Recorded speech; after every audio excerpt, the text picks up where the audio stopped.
السلام عليكم ورحمة الله وبركاته. نحمده ونصلي على رسوله الكريم. اللهم صل على سيدنا نبينا مولانا محمد وبارك وسلم. بلغ رسالة وأدى الأمانة وقام حجته ودعا إلى الحق. أما بعد، أعوذ بالله من الشيطان الرجيم. بسم الله الرحمن الرحيم. الحج أشهر معلومات، فمن فرض فيهن الحج فلا رفث ولا فسوق ولا جدال في الحج، وما تفعل من خير يعلمه الله، فتزودوا فإن خير الزاد التقوى، واتقون يا أولي الألباب. صدق الله العظيم. عن جابر بن سمرة رضي الله عنه قال: سمعت رسول الله صلى الله عليه وسلم يقول: إن الله سمى المدينة طابة. صدق رسول النبي الكريم. விண்ணையும் மண்ணையும் படைத்து பரிபாலித்து கொண்டிருக்கின்ற இறைவனுக்கே எல்லாம் புகழும் உரித்தாகட்டுமாக. இந்த உலகத்தில் இறுதி தூதுவர் முஹம்மது முஸ்தபா ஸல்லல்லாஹு அலைஹி வஸல்லம் அவர்களை வழுவாத தருவாத பின்பற்றிய சத்திய சஹாபாக்கள், தாபீன்கள், தபா தாபீன்கள், நாதாக்கள், சுஹதாக்கள், நல்லடியார்கள் நம் அனைவர்கள் மீதும் சாந்தியும் சமாதானமும் என்றென்றும் நிலவட்டுமாக. கண்ணியத்து குறித்தானவர்களே, கடந்த வார ஜும்மா பயானிலே மக்காவுடைய சிறப்புகளை பற்றி பேசப்பட்டது. இந்த வார ஜும்மாவிலே மதீனாவுடைய சிறப்புகள் என்ன? மதீனாவுக்கு அதிகமான சிறப்புகள் இருக்கிறது. அப்படிப்பட்ட மதீனாவுக்கென்று ஏராளமான கண்ணியங்கள், சங்கைகள் எல்லாம் இருக்கிறது. அப்படிப்பட்ட மதீனா நகரம் இருக்கிறதே ஒரு மிகப்பெரிய ஒரு நகரம். அல்லாஹ் குர்ஆனிலே சொல்லி காட்டுகிறான்: அல் ஹஜ்ஜு அஷ்ஹுரும் மஅலூமாத். ஹஜ் என்பது ஒரு குறிப்பிட்ட ஒரு மாதங்களிலே குறிப்பிடப்பட்டிருக்கிறது என்பதை அல்லாஹ் சொல்லி காட்டுகிறான். அல் ஹஜ்ஜு அஷ்ஹுரும் மஅலூமாத், குறிப்பிட்ட மாதம். ஹஜ்ஜுக்கென்று குறிப்பிட்ட மாதம் என்பது இருக்கிறது. ரமலான் என்று ரமலான் மாதத்தில் நோன்பு நோற்பதற்கு அதுக்கு ஒரு குறிப்பிட்ட மாதம். ஹஜ்ஜுக்கென்று குறிப்பிட்ட மாதம் துல் ஹஜ் உடைய மாதம். இந்த துல் ஹஜ் உடைய மாதத்துக்கு முன்பாக துல் காதா என்பதாக மாதங்கள் குறிப்பிடப்பட்டிருக்கிறது. இஸ்லாத்துடைய மாதங்கள் மொத்தம் 12. அதில் 12 மாதங்களில் 4 மாதங்கள் சங்கையான மாதம். அந்த சங்கையான மாதத்தில் துல் காதாவுடைய மாதம் இருக்கிறதே, அது ஒரு சங்கையான மாதம். துல் ஹஜ் இருக்கிறதே, அது சங்கையான மாதம். முஹர்ரமுடைய மாதம், ரஜபுடைய மாதம். இந்த 4 மாதங்களிலே போர் செய்யக்கூடாது என்பதாக நம்முடைய மார்க்கம் வலியுறுத்துகிறது. இந்த துல் காதாவுடைய மாதம் ஆரம்பித்து தொடர்படியாக 3 மாதங்கள், தனியாக இருக்கக்கூடிய ரஜபுடைய மாதம், மொத்தம் 4 மாதங்கள். துல் காதா என்றால் காதா அமருதல், உட்காருதல் என்பதற்கு உண்டான பொருள். போருக்கு போகாமல் வீட்டில் உட்காருங்கள் என்பதற்காக தான் துல் காதா என்பதாக வைக்கப்பட்டது. இந்த துல் காதாவுடைய மாதம் அதிகமான ஏராளமான சிறப்புகளும் இருக்கிறது. இப்னு அப்பாஸ் ரலியல்லாஹு அன்ஹுமா அவர்கள் அறிவிப்பார்கள், 4 மாதங்கள் சங்கையான மாதம். 4 மாதங்கள் யார் பாவம் செய்கிறார்களோ கடுமையான குற்றவாளிகள். 4 மாதத்தில் யார் ஏராளமான அதிகமான நன்மைகள் செய்வார்களோ அவர்களுக்கு ஏராளமான நன்மைகளும் எழுதப்படும். கண்ணியத்து குறித்தானவர்களே, அப்படிப்பட்ட 4 மாதங்கள் சங்கையான மாதம் என்பதாக நம்முடைய மார்க்கம் வலியுறுத்துகிறது. சில இடங்களில் பரக்கத்தான இடமும் இருக்கிறது, அதே போல சில இடம் இருக்கிறது, சில நேரங்களும் பரக்கத்தான நேரமும் இருக்கிறது. சில காலங்கள், சில இடங்கள் பரக்கத்து பொருந்திய காலங்களும் இருக்கிறது, இடங்களும் இருக்கிறது. நபி ஸல்லல்லாஹு அலைஹி வஸல்லம் அவர்கள் சொன்னார்கள்: அர்பாத்து அஜ்பாலின் மின் ஜிபாலில் ஜன்னா. சொர்க்கத்தில் 4 மலைகள் இருக்குமா, சுவனத்தின் 4 மலைகள் இருக்கும். அந்த 4 மலைகள்ல நபியவர்கள் சொல்லி காட்டினார்கள். ஒன்று தூருடைய மலை, இரண்டாவதாக இருக்கக்கூடிய மலை உஹதுடைய மலை, மூணாவதாக லுபுனான், நான்காவதாக ஹூதுடைய ஜூதி மலை என்பதாக சொன்னார்கள். இந்த 4 மலைகளும் உலகத்தில் இருக்கிறது, இந்த 4 மலைகளும் சொர்க்கத்தில் இருக்கும் என்பதாக சொன்னார்கள். அதில் ஒரு மலைதான் வத்தூர் என்று சொல்லக்கூடிய ஒரு மலை. வத்தூர் என்பதாக குர்ஆனிலே அல்லாஹ் ஆரம்பத்திலே ஆரம்பிக்கிறான். தூர் மலையின் மீது சத்தியமாக. இந்த தூர் மலை இருக்கிறதே, மூசா அலைஹிஸ்ஸலாம் அவர்கள் அல்லாஹ்விடத்தில் பேசிய மலை தூர் மலை. அல்லாஹ் மூசா அலைஹிஸ்ஸலாத்துக்கு கட்டளை பிறப்பித்தான், 40 நாட்கள் நோன்பு வைக்குமாறு. 40 நாட்கள் துல்காதாவுடைய மாதம் 30 நாட்களும் இந்த மாதத்திலே நோன்பு நோற்றார்கள். துல்ஹஜ்ஜுடைய மாதத்தில் 10 நாட்கள் பரிபூர்ணமாக நோன்பு நோற்று மொத்தம் 40 நாட்கள் நோன்பு வைத்த பிறகு அல்லாஹ்வை சந்திக்க செல்கிறார்கள். அல்லாஹ்வை சந்திக்கும் பொழுது தூர் மலையின் மீது இருக்கிறார்கள். அல்லாஹ்விடத்தில் பேச வேண்டும் என்பது ஆர்வத்தோடும் தட்டத்தோடும் இருக்கிறார்கள். அப்படிப்பட்ட மாதம் தான் இந்த துல்காதாவுடைய மாதம். இந்த மாதம் ஒரு சங்கை பொருந்திய ஒரு பரக்கத்தான மாதம் என்பதாக வரலாற்றிலே பதிவு செய்யப்படுகிறது. கண்ணியத்து குறித்தானவர்களே, நபி ஸல்லல்லாஹு அலைஹி வஸல்லம் அவர்கள் மாதங்களை எப்படி பரக்கத்து பொருந்திய மாதங்கள் என்பதாக சொன்னார்களோ அதே போல இடங்கள் பரக்கத்து பொருந்திய இடங்களும் இருக்கிறது. நபி ஸல்லல்லாஹு அலைஹி வஸல்லம் மக்கா நகரத்தில் 13 ஆண்டு காலங்கள் இருந்த பிறகு நபி அவர்கள் மதீனா நகரத்திற்காக செல்கிறார்கள்.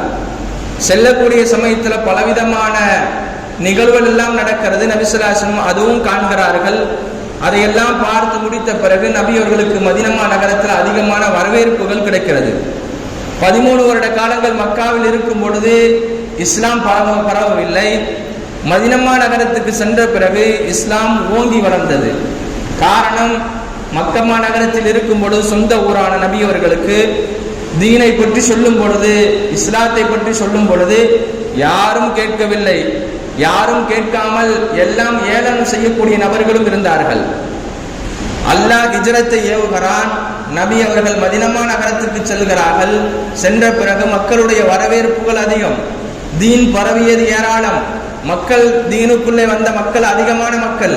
அல்லாஹ் சுப்ஹானஹு வ தஆலா மதீனாவிலே நபி அவர்களை அனுப்பி வைத்து கண்ணியப்படுத்துகிறான். நபி ஸல்லல்லாஹு அலைஹி வஸல்லம் மதீனா நகரத்திலே நுழைகிறார்கள். நுழைந்த பிறகு மதீனா நகரத்து மக்கள் எல்லாம் கண்ணியப்படுத்தினார்கள். மதீனாவுக்கு ஏராளமான பெயர்களும் இருக்கிறது. மதீனாவுக்கு இன்னொரு பெயர்கள் யஸ்ரிப் என்பதாகவும் சொல்வார்கள். மதீனா என்றால் பெருநகரம் என்பதாக சொல்வார்கள். ஜாபிர் ரலியல்லாஹு அன்ஹு அவர்கள் அறிவிக்கிறார்கள், இன்னல்லாஹ சம்மல் மதீனத தாப்பா என்பதாக சொன்னார்கள். அல்லாஹ்வே மதீனாவுக்கு தாப்பத்துன் என்பதாக பெயர் வைத்தான் என்பதாக சொல்கிறார்கள். தாப்பத்துன் என்றால் தூய்மையான நகரம். தூய்மையான நகரம், சுத்தமான நகரத்துக்கு மதீனா என்பதாக பெயர் வழங்கியது. மதீனா என்றால் பெருநகரத்துக்கு சொல்வார்கள். மதீனாவுக்கென்று பல பெயர்களும் இருக்கிறது. தொய்யிபுன் என்பதாகவும் சொல்வார்கள், தாப்பத்துன் என்பதாகவும் சொல்வார்கள், யஸ்ரிப் என்பதாகவும் சொல்வார்கள். அப்படிப்பட்ட மதீனாவுடைய நகரம் மிகப்பெரிய ஒரு நகரம். முஹாஜிர்கள், மக்காவாசிகள், இஸ்லாத்தை ஏற்ற நபர்கள் மக்காவில் இருந்து மதீனா நகரத்துக்கு செல்லும் பொழுது கடுமையான வெயில். உம்ராவுக்கு போனவர்களுக்கு தெரியும், ஹஜ்ஜி செய்தவர்களுக்கு தெரியும், மக்காவில் அதிகமான வெயில் இருக்காது. மக்காவில் ஹஜ்ஜி செய்யக்கூடியவர்கள், மக்காவுக்கு போகக்கூடியவர்களை பார்க்கலாம், சிரமம் என்பது இருக்காது. மதீனா நகரத்துக்கு சென்றீர்கள் என்றால் அங்கு அதிகமான குளிரும் இருக்கும், அதிகமான வெயிலும் இருக்கும். பிலால் ரலியல்லாஹு அன்ஹு அவர்கள் ஃபஜ்ருடைய பாங்கு சொல்வதற்கு முன்பாக அல்லாஹ்விடத்தில் துஆ செய்வார்களாம்.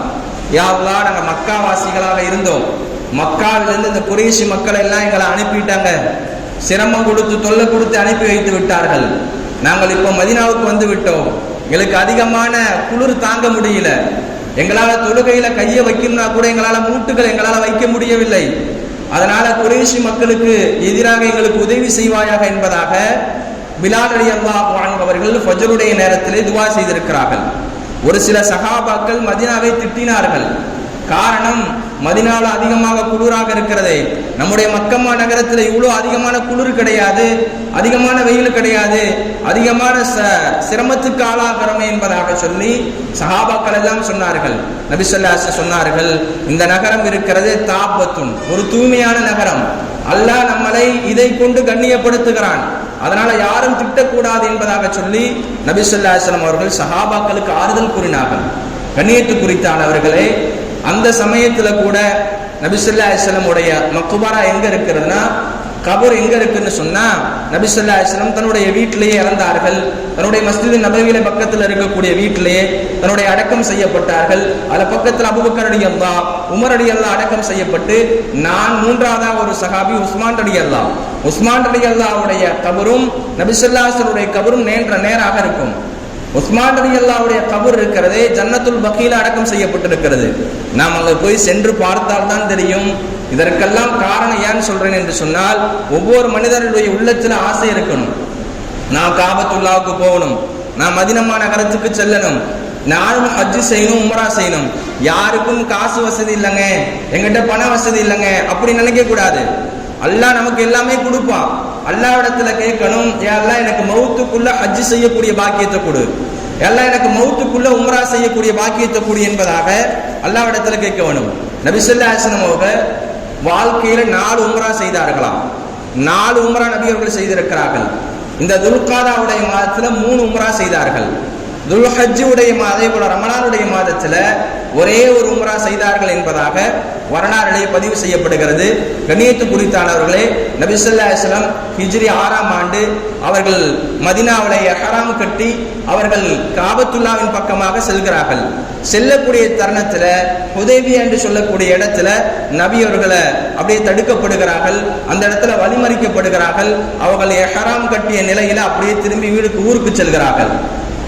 அல்லாஹ் சொல்லுகிறான், நீங்க செய்த உம்ராவுக்காக வேண்டி இஹ்ராம் கட்டி வந்திருக்கிறீர்கள், உங்களுக்கு நன்மை இருக்கிறது. ஆனா இஹ்ராமுடைய நியத்துல வந்தீங்க, குறைஷி மக்கள் எல்லாம் உங்களை தடுத்துட்டாங்க. ஆனா நீங்க இந்த நிலையில திரும்பி ஊருக்கு செல்லுங்க, ஆனா உம்ரா செய்த நன்மை கிடைக்கும் என்பதாக சொன்னார். கண்ணியத்து குறித்தானவர்களே, மதீனா நகரம் இருக்கிறதே, அதிகமான பெயர்களும் இருக்கிறது. உலகம் அழியக்கூடிய காலத்துல கூட தஜ்ஜால் என்பதாக நமக்கெல்லாம் தெரியும். மதீனா நகரத்துக்கு மட்டும் போக முடியாதாம். வரலாறுகளை பதிவு செய்யப்படுகிற ஹதீஸிலே பதிவு செய்யப்படுகிறது, எல்லா இடத்துக்கும் தஜ்ஜால் இருக்கிறானே, எல்லா நாட்டுக்கும் செல்வான், ஆனால் மதீனா நகரத்துக்கு மட்டும் செல்ல முடியாது என்பதாக ஹதீஸிலே வருகிறது. அதுக்கென்று 7 பாபுகள் இருக்கிறது, 7 கதவுகள் இருக்கிறது. அன்றைய நாள்ல ஒவ்வொரு கதவுகளிலும் 2 மலக்குமார்கள் இருப்பார்கள். அந்த மலக்குமார்கள் தஜ்ஜாலே அந்த மதீனா நகரத்துக்குள்ள உள்ளே செல்வதற்கு அனுமதிக்க மாட்டார்கள். வரலாறுல வருகிறது. இரண்டாவதாக ஒரு ஹதீஸ் நபி ஸல்லல்லாஹு அலைஹி வஸல்லம் அவர்கள் துஆ செய்தார்கள், யா அல்லாஹ் மக்காவுக்கென்று எப்படி நீ அதிகமாக பரக்கத் செய்தாயோ அதே போல 2 மடங்கு மதீனாவுக்கு நீ பரக்கத் செய்வாயாக என்பதாக நபி ஸல்லல்லாஹு அலைஹி வஸல்லம் துஆ செய்திருக்கிறார்கள். அதே போல நபி ஸல்லல்லாஹு அலைஹி வஸல்லம் மற்றொரு ஹதீஸ்ல சொன்னாங்க, யார் மதீனாவில் மரணிக்க வேண்டும் என்பதாக ஆசைப்படுகிறார்களோ, மனிஸ்ததா மின்கும் மனிஸ்ததா அய்யமூத பில் மதீனா, யாராவது மதீனாவில் மரணிக்க வேண்டும் ஆசைப்படுகிறீர்களா, ஃபல்யமூது பிஹா ஃபஇன்னி அஷ்ஃபஉ, அவர் மரணிக்கட்டும், அங்கேயே நான் அவர்களுக்கு மறுமை நாள சிபாரிசு செய்வேன் என்பதாக சொன்னார்கள். அப்படிப்பட்ட ஒரு பரக்கத்து பொருந்திய நகரம் தான் மதீனா நகரம். நபி ஸல்லல்லாஹு அலைஹி வஸல்லம் அவர்கள் ஒரு நாள் என்று ஒரு கிணறின் பக்கமாக உட்கார்ந்திருந்தார்கள். நபி ஸல்லல்லாஹு அலைஹி வஸல்லம் பல இடங்கள் இருக்கிறது மதீனா நகரத்துல, பல இடத்துக்கு நபி ஸல்லல்லாஹு அலைஹி வஸல்லம் போவது பழக்கமும் உண்டு. ஒரு சில இடத்துல அந்த கிணத்துல நபியர்கள் எச்சி துப்பி இருக்கிறாங்க, உமிழ்நீர் இருக்கிற எச்சியை துப்பினார்கள். இந்த கிணற்றின் மூலமாக பரக்கத்து கிடைக்க வேண்டும் என்பதற்காக வேண்டி நபி ஸல்லல்லாஹு அலைஹி வஸல்லம் எச்சி துப்பினார்கள். ஒரே ஒரு நாள் ஹதீஸிலே வருகிறது, முஸ்லீமுடைய கிதாபில் பதிவு செய்யப்படுகிறது, நபி அவர்கள் ஒரு கிணறின் பக்கமாக உட்கார்ந்து அந்த இடத்துல ஒடு செய்து தன்னுடைய தேவைகளை எல்லாம் முடித்து உட்கார்ந்து இருக்கிறார்கள். அபு சயீத் அல்-குத்ரி ரலியல்லாஹு அன்ஹு அவர்கள் அறிவிக்கிறார்கள், முதலாவதாக அபூபக்கர் ரலியல்லாஹு, இரண்டாவதாக உஸ்மான் ரலியல்லாஹு, இரண்டாவதாக உமர் ரலியல்லாஹு, மூன்றாவதாக உஸ்மான் ரலியல்லாஹு அன்ஹு அவர்கள் எல்லாம் வருகிறார்கள். நபி ஸல்லல்லாஹு அலைஹி வஸல்லம் ஒவ்வொரு நபர்களாக அழைத்து சலாம் சொல்லி உட்கார வைக்கிறார்கள். இந்த 4 நபர்களும் உட்கார்ந்து இருக்கிறார்கள். அதே போன்ற கபறுகளும் பக்கத்திலே அடங்கி இருக்கிறது. 3 நபருடைய கபர் இருக்கிறதே, அபூபக்கர் ரலியல்லாஹு, உமர் ரலியல்லாஹு, நபி ஸல்லல்லாஹு அலைஹி வஸல்லம் நடுவுல. நேராக பார்த்தோம் என்று சொன்னா ஜன்னத்துல் பக்கீல தான் அதிகமான சஹாபாக்கள் அடங்கி இருக்கிறார்கள். ஆயிஷா அம்மா சொல்வார்கள், நபி ஸல்லல்லாஹு அலைஹி வஸல்லம் அவர்கள் அதிகால நேரத்துல ஜன்னத்துல் பக்கீக்கு போவாங்க, ஜன்னத்துல் பக்கி சென்ற பிறகு முதல்ல சலாம் சொல்வார்கள். சலாம் சொல்லி முடித்த பிறகு நபி ஸல்லல்லாஹு அலைஹி வஸல்லம் சிறிது நேரம் துஆ செய்வார்கள் என்பதாக வருகிறது. கண்ணியத்து குறித்தானவர்களே, நம்முடைய உள்ளத்தில் ஆசை தேட்டம் இருக்கணும். என்னுடைய வாழ்க்கை மரணம் வருவதற்கு முன்பாக நான் காபத்துல்லாவை தரிசிக்க வேண்டும். காபத்துல்லாவை நான் அங்க இருக்கக்கூடிய ஜியாராத்துகள், அங்க இருக்கக்கூடிய மக்பராக்கள் இருந்தாலும் சரி, மதீனா நகரத்தில் இருக்கக்கூடிய பரக்கத்தான பொருந்திய நாடுகளாக இருந்தாலும் சரி, இடங்களாகும், அந்த நகரத்தை நாம் சந்திக்க வேண்டும். அதே போல காபத்துல்லா என்று ஒரு கல் என்பது இருக்கிறது, ஹஜருல் அஸ்வத் கல். இந்த கல் இருக்கிறது நாளைக்கு மறுமை நாள்ல ஈமான் கொண்ட மக்களுக்கு சாட்சி சொல்லும் என்பதாக சொன்னார்கள். காபத்துல்லாவுடைய கல்லை யார தொடுகிறாரோ, யார் முத்தமிடுகிறாரோ, அந்த கல்லு நாளைக்கு 2 கண்கள் கொடுக்கப்படும். வாலிசானன் யன்திகு, அதுக்கு ஒரு நாவு கொடுக்கப்படும். அந்த நாவின் மூலமாக மறுமை நாளில் பேசும், இந்த நபர் என்னை தொட்டார், இந்த மனிதர் என்னை முத்தமிட்டார் என்பதாக சொல்லும். கண்ணியத்து குறித்தானவர்களே, அல்லாஹ் சுப்ஹானஹு வ தஆலா நம்முடைய வாழ்க்கையில ஹஜ் செய்யக்கூடிய பாக்கியத்தையும் உம்ரா செய்யக்கூடிய பாக்கியத்தை நமக்கெல்லாம் கொடுக்க வேண்டும். அதிகமான பரக்கத்துகளை கொடுத்து நம்ம இந்த உலகத்தில் வாழும் பொழுது மரணம் வருவதற்கு முன்பாக காபத்துல்லாவை தரிசிக்கக்கூடிய பாக்கியத்தை எல்லோருக்கும் கொடுக்க வேண்டும். அதே போல நம்முடைய சந்தைகளுக்கும் தந்தார்கள் புரிவானாக. உலகத்துல எந்த மனிதர் காசு பணம் வைத்திருக்கிறாரோ, காசு பணம் வைத்திருந்து ஹஜ்ஜுக்காக போகாம இருக்கிறார்களோ, 5 ஆண்டு காலங்கள் தள்ளி போட்டாலும் அவர் ஹஜ் செய்யக்கூடிய வாய்ப்பு கிடைக்காது. ஹதீஸ்ல வருகிறது, நபி ஸல்லல்லாஹு அலைஹி வஸல்லம் சொன்னார்கள், காசு பணம் வைத்திருக்கிறார், உடல் ஆரோக்கியம் என்பது இருக்கிறது, ஹஜ்ஜுக்கு போகாம யார் தள்ளி போட்டு கொண்டு இருக்கிறார்களோ, 5 ஆண்டு காலங்களாக காசு பணமும் உடல் ஆரோக்கியமும் இருந்தாலும் கூட மரணம் வரும் வரை அவர் ஹஜ்ஜே செய்ய மாட்டார். உலகத்தில் மரணிக்கும் பொழுது ஹஜ்ஜி செய்யாமல் தான் மரணிப்பார் என்பதாக வரலாற்றிலே பதிவு செய்யப்படுகிறது. ஹஜ்ஜி என்பது வாழ்க்கையில ஆயுள ஒரே ஒரு முறை மட்டும்தான் கடமை. தொழுகை என்பது 5 நேர கடமை. டெய்லியும் அன்றாடம் எல்லாரும் தொழுக வேண்டும். அவன் ஆண்டியாக இருக்கட்டும், அரசனாக இருக்கட்டும், ஏழையாக இருக்கட்டும், பணக்காரனாக இருக்கட்டும், எல்லோருக்கும் தொழுக கடமை.